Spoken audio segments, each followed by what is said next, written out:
The Chicago Bears make an interesting signing to possibly replace Cairo Santos, and Tom Brady's got Caleb Williams back on the quarterback development conversation. We'll talk about all that and more in today's episode of the Windy City Breeze Sports Talk Daily. Let's go.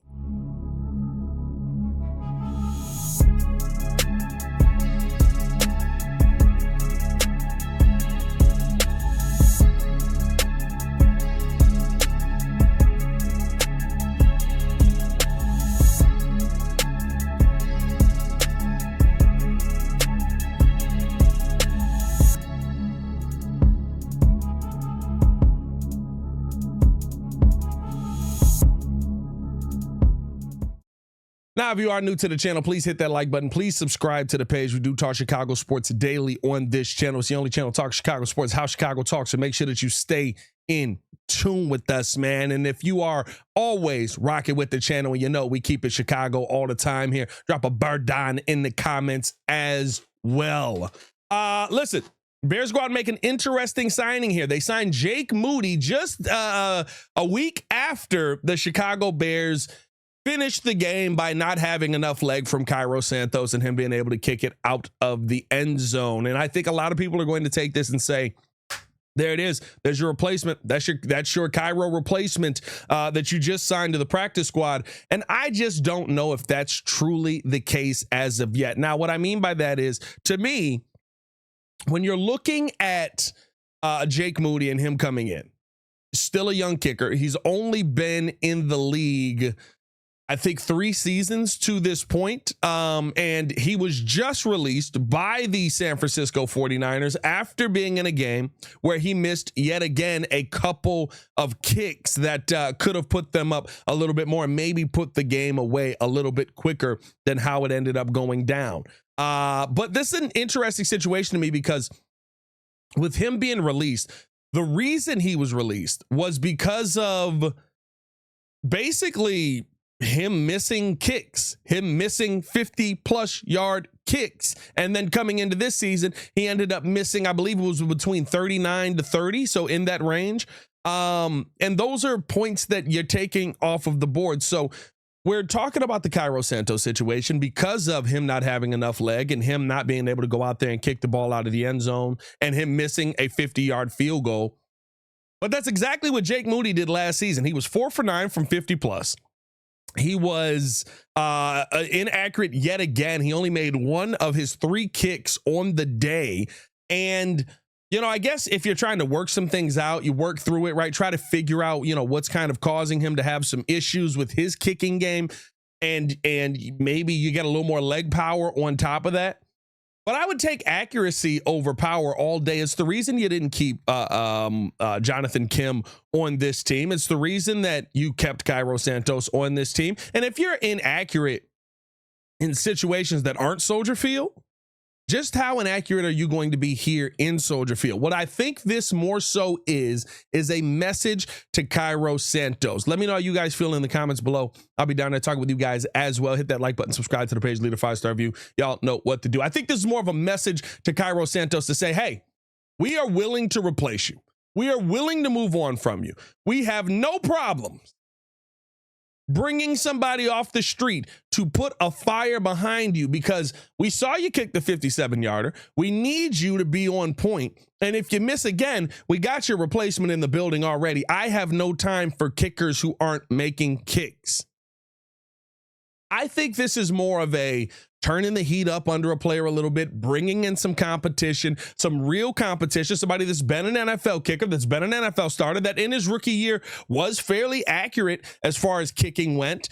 And, you know, saying, hey, look, we've got this guy. We'll teach him what we need to know. But what we won't do is pay you and you will miss kicks when we need to call on you. I think this is more of that kind of signal. And I said this, right? In week 1, I felt like Ben Johnson was putting a lot of players in position to go out there to try and see, okay, what can you do when the bullets are real, when the bullets are flying? What can you do when the real pressure is on? And when you start to see some of those pipes burst, you have to go, okay, well, do we just leave it and just say, we'll see if it fixes itself? Or do we try and, you know, get these guys fired up and get them working on their game at a completely different level than what we've seen them working on it to this point. How do you do that? You put guys' jobs at risk. And especially as a kicker, like if you get fired as a kicker, there is no guarantee you end up in another spot, especially a guy like Cairo Santos, who's more accuracy than distance.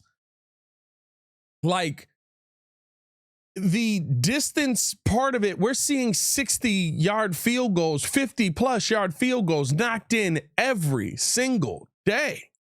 The distance part of it to me is the part that I think, if we're being honest, like it's the norm at this point. And so I feel like this is more of a, hey, we saw you hit that 57-yarder. Let's maintain whatever regiment you were doing to get that and to get that, add that distance to your leg consistently and actually have the ball high enough to get over there.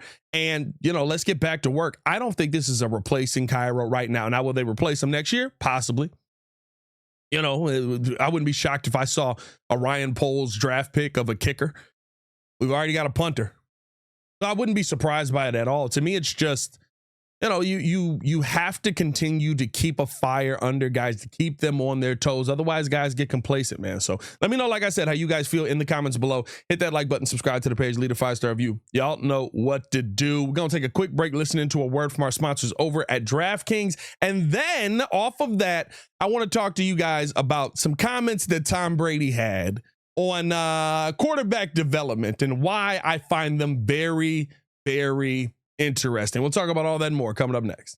Breeze Nation, we got to take a quick break in the action to update you on what DraftKings has for us here at the Windy City Breeze. Another thank you to DraftKings for being a partner of today's episode. And it's another huge weekend for football fans. And DraftKings Sportsbook is the place to keep that action going right now. Here's the new deal. New customers can bet $5, get $200 instantly in bonus bets. That's right. Bet $5 and get $200 instantly in bonus bets. Just make sure you sign up using my promo code Windy City or click the link in the description below or in the pinned comment. Again, that's promo code Windy City when you sign up, because they're making it so easy at DraftKings Sportsbook to get in on the action. Use your bonus bets on same game parlays for a shot at even bigger payouts, or jump into live betting as the game unfolds.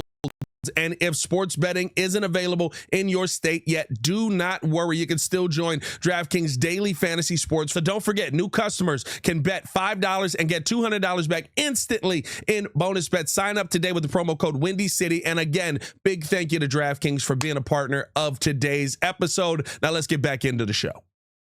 Welcome back, man. Appreciate y'all for tuning in and showing love as always. Hit that like button, subscribe to the page, leave a 5-star review. Y'all know what to do. So Tom Brady went on Colin Cowherd's show, The Herd, and he was talking about quarterback development and some of the issues that people had. Now, Colin said with Caleb Williams, if we get to Thanksgiving Day and he still looks like he doesn't have the answers, I feel like you need to go up in a room and you lock the door and you have the owner, the coach, and the GM, and you say, hey, do we have the right guy? Show of hands.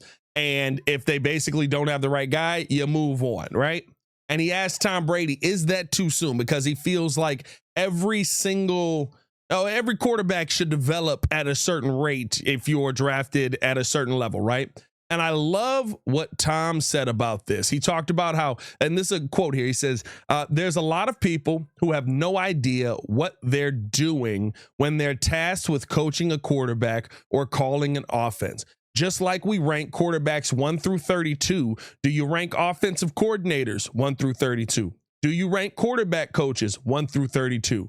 What if you had the 32nd ranked coordinator in someone's mind, or the 32nd ranked quarterbacks coach? How is he getting the level of development that the guy who's the best offensive coordinator or quarterbacks coach who has the best offensive coordinator or quarterbacks coach is getting? He then went on to credit how, one of the quarterbacks coaches, when he came in, ended up passing away, unfortunately, during training camp, and how Bill Belichick became that quarterbacks coach for him. And so, excuse me, because of the difference in view that he had with Drew Bledsoe and that he had with Bill Belichick, he was getting the offensive mind, but also the defensive guy to come in and tell him how to read a defense, what he needed to see.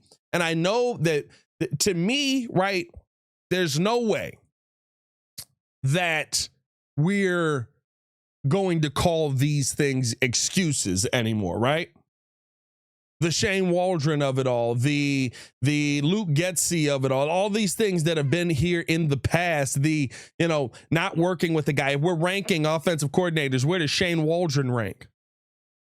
Even at his best with Geno Smith over there, where does Shane Waldron rank? There's no way that we're going to disagree with 7-time Super Bowl champion, 5-time Super Bowl MVP, 3-time NFL MVP, comeback player of the year, 15-time All-Pro Tom Brady, right? I'm sure there will be people that do that, but it just goes to show you truly kind of the situations that are created around these quarterbacks. And when you see a guy like Pat Mahomes, who's over there with Andy Reid, you see a guy like Josh Allen, who ended up getting with Brian Daboll, who really unlocked his game. And now, even more so with what we're seeing from Josh Allen now. And, when you've got Jim Harbaugh getting with Alex Smith and all these different situations that happen, a different environment changes the player you get. And I think that's always been the big thing for me. Build the environment the right way, put the quarterback in the right situation. Of course, the player on the field has to still make those improvements. It doesn't take anything away from Caleb Williams. It doesn't say you shouldn't be in your books. You shouldn't be learning. You shouldn't be working hard. You shouldn't be doing the extra. You shouldn't be staying after. You shouldn't be at practice, right? Like it takes nothing away from Caleb Williams. And I don't think it changes anything for week 1 that we saw. But the conversation that people want to have around the quarterback is, no matter what, because you're talented, you should play well. And that's truly not the case. And Tom Brady said, he went on to talk about how, if you've got the best player out there with the 32nd overall offensive coordinator, that he's not going to go as far as maybe somebody who doesn't have the talent. There's a lot of people that don't think Brock Purdy is very talented, right?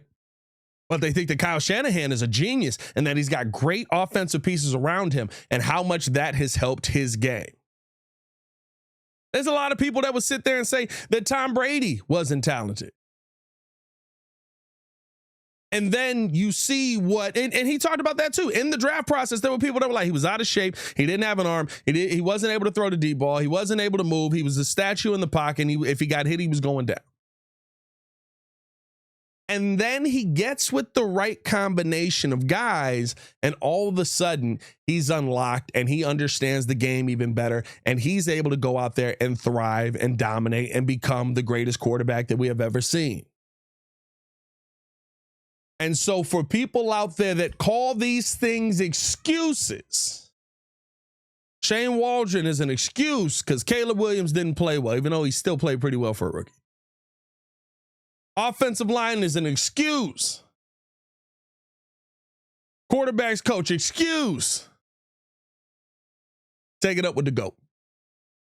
Let me know how you guys feel in the comments below. I'll be down there talking with you guys as well. As always, man, it's your boy, Pat the Designer, back at it again. Appreciate you guys for showing love as you always do. We will be live for the game on Sunday. The boys will be live in studio. Of course, I will be over at Fox or After the Whistle. Make sure that you guys pull up on the Fox YouTube channel. Drop a Breeze Nation in there as well on After the Whistle with me, Tina Wynn, and Jim Miller. And of course, I'll be live on the post-game show with Jason McKee and Jeff Meller after the game, 2 hours after the game, man. Appreciate you guys for showing love as always. Y'all stay safe out there, Chicago. Bear down. One love.